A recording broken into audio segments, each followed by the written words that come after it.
adolescentes a terem que ficar fechados e confinados, de facto estamos a cortar uma dimensão fundamental que é a relação com o outro, a própria aprendizagem de correr num envolvimento social, que é de interações, pelo menos entre eles. Incomoda-me, vou dizer-vos assim, incomoda-me um pouco que só quando emergiu uma situação destas, não é só, mas muito especialmente, se dramatize com tanto empolamento a desigualdade daqueles miúdos que não têm em casa efetivamente condições, do ponto de vista tecnológico, condições económico-financeiras para ter os suportes que são precisos, não têm condições culturais, etc. Tudo isto é uma grandíssima verdade. A única coisa que eu pergunto é porquê que, ou como é que esta realidade foi tratada até aqui, na escola presencial. A escola respondia a isto, a escola no seu conjunto, a escola em geral. Estes alunos, estas crianças que agora estamos a invocar e a convocar, e bem, porque estão mais desfavorecidos do que os outros, eles já estavam desfavorecidos e muito desfavorecidos. E de algum modo isso via-se como meio naturalizado ou quase naturalizado na vida da escola. Quer dizer, evidenciou-se com a pandemia uma situação mais dramática, mais evidente por causa da necessidade de instrumentos que as pessoas não dominam e porque se agrava a visibilidade das condições. Portanto, o que a mim me ocorre a esta primeira questão levantar é que não é por causa das limitações no acesso aos suportes tecnológicos que o problema é grave. Isso é só um sinal, um sintoma de uma situação que é grave, que já era grave, que está grave na escola presencial e é que a escola tem que responder. Tem que responder trabalhando no sentido de que toda a sua organização se transforme, vimos dizendo isto muitos de nós há muito tempo, no sentido de diferenciar, de trabalhar com grupos mais pequenos, de ter uma lógica de inclusão que seja efetiva e que não continue a achar natural que haja aquelas franjas que não chegam lá, nunca vão chegar e na escola não podemos fazer nada. Agora, no que diz respeito ao segundo aspecto, que é o aspecto que assusta mais e que anda muito nas preocupações até políticas, mas que me parece já um bocadinho objeto de confusão, que é o muito que os meninos perdem, medido em semanas de aulas, quantas aulas presenciais perdem. Eu acho que tem necessariamente que haver, e isso tem que começar o mais rapidamente possível, tem que haver uma identificação daquilo que nós fomos perdendo, e fomos perdendo muito, daquilo que nós fomos perdendo durante esta pandemia, para que quando isto tudo passar e quando voltarmos à escola, para nós percebermos ao certo o que é que ficou a faltar neste período, e percebermos ao certo o que é que nós precisamos de compensar no futuro. Mas tudo isto leva a uma ideia de que o ensino feito online, retiradas aquelas situações que eu já referi, que são as mais graves, é necessariamente muito pior ou muito menos eficaz do que o presencial. Mas o presencial é bom do ponto de vista da sua consecução das aprendizagens essenciais, da sua consideração da formação cidadã dos miúdos, da eficácia do que faz. É quando começamos a opor, estamos horríveis porque é o à distância, quando for presencial é a paz dos anjos. Eu chamo a atenção para que não é a paz dos anjos. Do que eu tenho acompanhado, não é verdade que todo o trabalho que se faz à distância possa ser forçosamente e pela sua natureza menos eficaz como aprendizagem do que o trabalho presencial, no que diz respeito ao ponto curricular. Sendo que o presencial tem a mais toda a componente que é relacional e interacional, isso não há dúvida nenhuma. E aí gostava de distinguir e de chamar alguma atenção para discutirmos quais são as perdas curriculares, as perdas de aprendizagem que são mais faladas.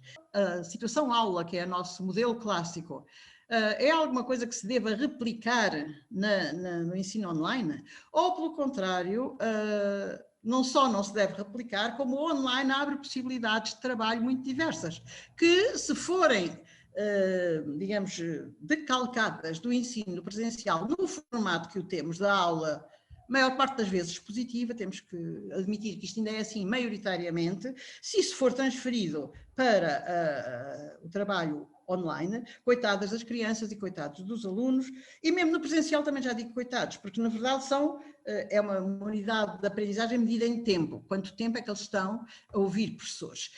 Pelo contrário, pode o online dar aso, e tem possibilidades que não são tão utilizáveis quando a gente tem uma turma muito grande à frente, de trabalho mais autónomo, porque os alunos são obrigados ou são levados a ter que trabalhar autonomamente. E eu pergunto-me se isto não é uma grande oportunidade. Claro que é preciso que os professores e quem está à distância a acompanhá-los, trabalhem nesse sentido, mas a verdade é que é impossível eu fazer uma aula expositiva e eficaz à distância. Eu posso fazê-la, mas não vai atingir os objetivos. Já vi escolas a darem aulas presenciais online e depois ainda mandarem mais uma carrada de trabalhos para os miúdos fazerem e andam todos esbofados de cansaço, como é natural. O que acontece num ano como este, e num ano que já leva o antecedente do ano passado, é que era preciso fazer uma gestão diferente do currículo e realmente centrar-se agora naquilo que das aprendizagens, eu não diria que não é importante, tanto faz, eles agora não aprendem as matérias, não, mas temos que reorganizar, ressignificar os objetivos e, portanto, provavelmente tem que haver aí, agora quando voltarem ao presencial, situações de eleger o que é mesmo fundamental, dar algum tempo mais a coisas que não puderam ser trabalhadas à distância, que agora terão que ser trabalhadas com outra cautela, e isso não significa necessariamente replicar a aula tipo e a padronização tipo de cumprir programa, e agora como no presencial temos que cumprir o que não cumprimos no à distância. Sendo que o à distância muitas vezes foi desperdiçado porque havia coisas, por exemplo, no âmbito das competências, da autonomia, da capacidade de pesquisa, que muito orientadas pelos professores, podem ser valorizadas no ensino à distância com mais facilidade do que no próprio ensino presencial.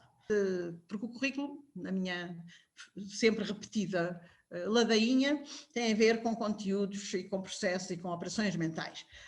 Os conteúdos são importantes, eu não sou das pessoas que os descartam, mas são importantes ao serviço das finalidades. Nós temos, de facto, como se dizia há pouco, um perfil de competências de saída que pode ser trabalhado com os conteúdos, ajustando os conteúdos e prevendo para o ano seguinte, naturalmente, alguma flexibilidade, porque as palavras aparecem nos decretos, mas depois fogem-nos pela porta do fundo. A flexibilidade é isso mesmo, será necessário, se calhar, trabalhar com mais intensidade algumas coisas que é mais fundamental, que é mais essencial para o próprio desenvolvimento das competências finais, nomeadamente no campo do conhecimento científico, do conhecimento cultural e das competências de pesquisa, experimentais, de colaboração, que podem ser desenvolvidas. Isso diz respeito também ao desenvolvimento de processos cognitivos. Em vez de começarmos com uma fita métrica a ver quantos tempos é que os meninos não tiveram e que agora temos que encaixar numa lógica aditiva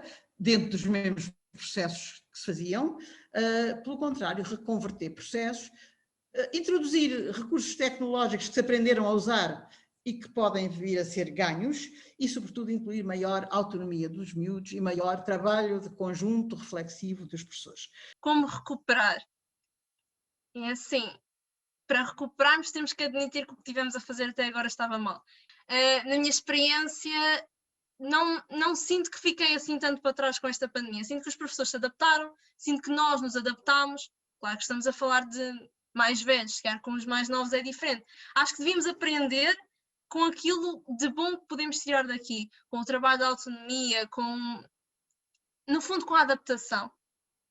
É sim, é muito importante o trabalho da equipa, é muito importante a flexibilidade, uma coisa que os meus colegas falavam tanto, que era nós, com esta pandemia, com o trabalho à distância, tivemos um pouco a liberdade de organizar o nosso tempo. Pois, é tudo muito bonito, mas depois a avaliação. A avaliação é parte do processo de aprendizagem. Eu não preciso ser avaliada de 0 a 10, eu preciso que me digam, erraste aqui, isto está mal, vamos trabalhar nisto. Eu preciso que o meu professor me diga isso, que é para eu poder melhorar. Quando toda a comunidade educativa passa mal, quando a saúde pública está em causa, quando a sociedade vive momentos e vive desafios que são verdadeiramente preocupantes, eu recebi mais e-mails a dizer o que é que a faculdade pretendia, a dizer que a faculdade era um sítio seguro para fazer exames, do que recebi e-mails sobre tudo o resto. E eu acho que este momento, esta pandemia, podia ter sido exatamente o momento em que nós percebíamos que podíamos fazer as coisas de formas alternativas. Eu diria que no ensino à distância tenho aprendido isso. Se consegue fazer com mais facilidade uma avaliação reguladora, uma avaliação que acompanha o processo, exigindo que nós demos feedback, que o aluno retorne, que se façam entre eles confrontos de tarefas que se deram e que depois são discutidas em tempos síncronos e em tempos não síncronos, isso é possível fazer-se. Até uma certa revolução na avaliação, retirar a avaliação aquela situação de ser um tempo especial, um instrumento especial, um teste, e tornando-a um elemento regular do trabalho. Portanto, se os exames online são um problema, arranjamos outras formas de avaliar.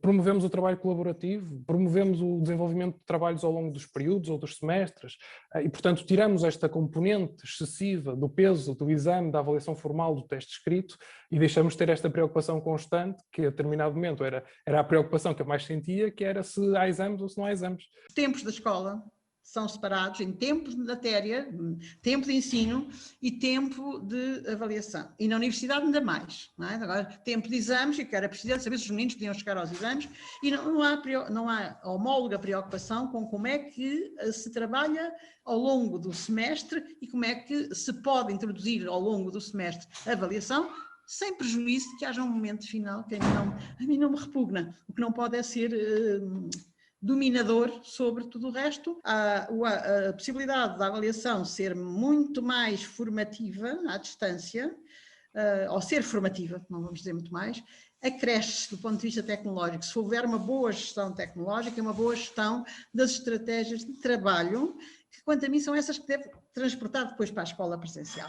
Eu acho a avaliação muito importante. Acho a avaliação, mesmo a sumativa, e sobretudo a sumativa, se quiserem, extremamente importante. Eu acho que a temos que fazer bem feita, que é uma coisa que está longe de se subsumir nos testes no fim de uma certa unidade de pergunta-resposta, porque quem é que inventou que a pergunta-resposta é a melhor maneira de avaliar um conhecimento ou um processo que se domina.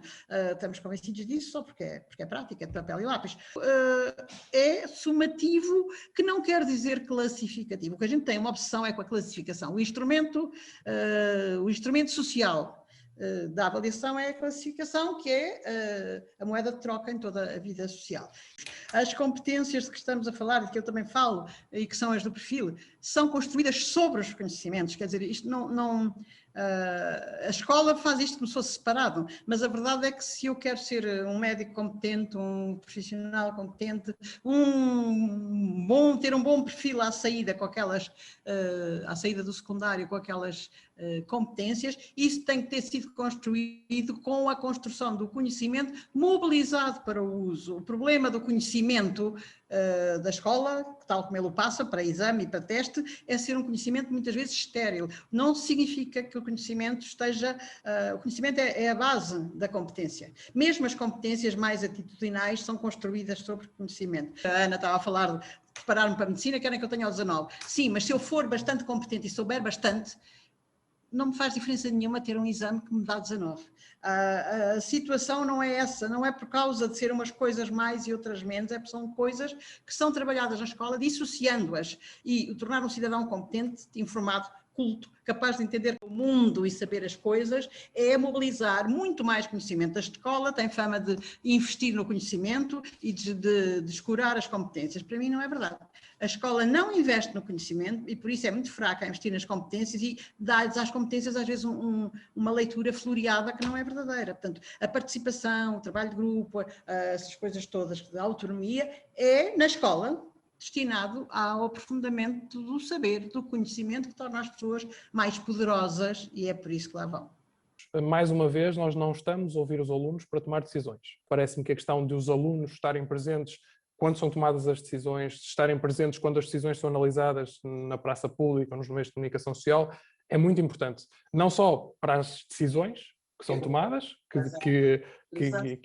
é sempre importante ter a consideração dos alunos, obviamente, em consideração, como também para os próprios alunos, para perceberem que aquelas decisões também lhes pertencem. Para a discussão de tudo isto, não se ouvem os alunos.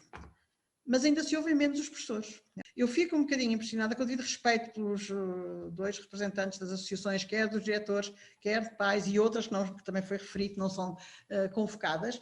Os pais e os diretores, as suas diferentes associações, são importantíssimos. Mas, na verdade, os atores do processo educativo, quem faz a coisa, quem faz o currículo acontecer, somos nós, os professores, e os alunos, que são os nossos, quem nos reflete e retorna. Portanto, não ouvir os profissionais. E depois faz-me impressão, ouve-se o sindicato, no sindicato é uma representação laboral, e eu acho que me faz falta uma representação profissional, isto é, as associações, há muitas associações de professores, grupos de professores que trabalham nas escolas, não se veem a dar conta publicamente, nem são convocados, para fazer isto que estamos aqui a fazer hoje. Como é que vocês estão a sentir? O que é que está a acontecer? Quais são as dificuldades? Como é que resolveram? E isso a mim parece-me um mau sinal.